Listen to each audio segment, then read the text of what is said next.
Hey, Chris. You know how former Chinese leader Jiang Zemin said he was going to eradicate falungong in 3 months? Yeah? I don't think that happened.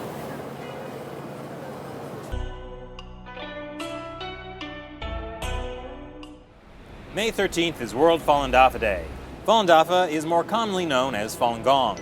It's been 24 years since its founder, Li Hongzhi, began publicly teaching the meditation practice. Here in New York, it's being celebrated with a parade. Around 10,000 Falun Gong practitioners from around the world have descended on New York's humble, rat-infested, urine-soaked streets. This is probably the biggest gathering of the practitioners of the much maligned spiritual movement since the Chinese regime started persecuting them in 1999. So why does the Communist Party consider these people such a threat? Is that a rhetorical question? No. Then how about you go find out? What's your plan to undermine China? Chris, be more subtle. How are you planning to undermine China? Undermine? Like, And so, what's your plan to undermine China? What's your plan to undermine China? Thank you, never mind. Okay, it's hard to see why anyone would consider these people a threat.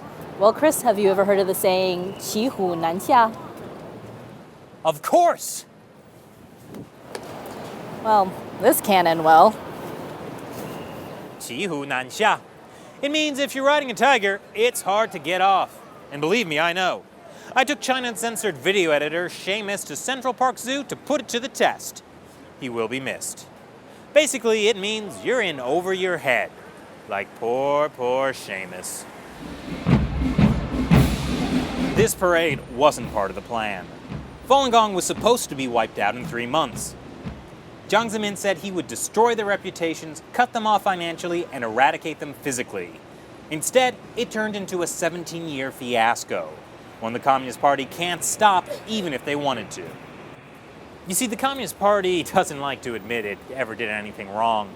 The only thing it admitted might not have been perfect was the Cultural Revolution, and they still placed most of the blame on Mao's wife, and then tried to never talk about it again. Imagine what would happen if the party officially stopped persecuting Falun Gong. The party would then have to admit that Falun Gong weren't the crazy, dangerous people that had to be put down. And then ordinary Chinese people might think, hey, if the party lied about Falun Gong all these years and only persecuted them for political reasons, the party could decide to do that to anyone. And maybe they'd start to question the party's rule.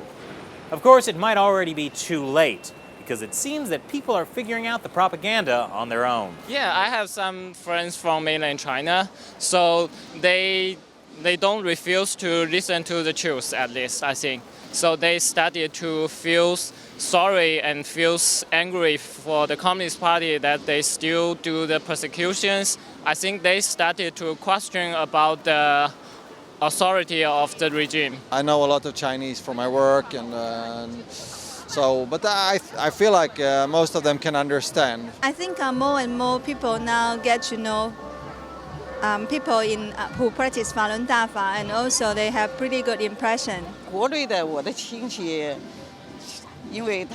My relatives in China used to be afraid to talk about Falun Gong, but now they're not afraid. They've changed their minds about the Communist Party because in China there are no principles, only money and power, and they have suffered. So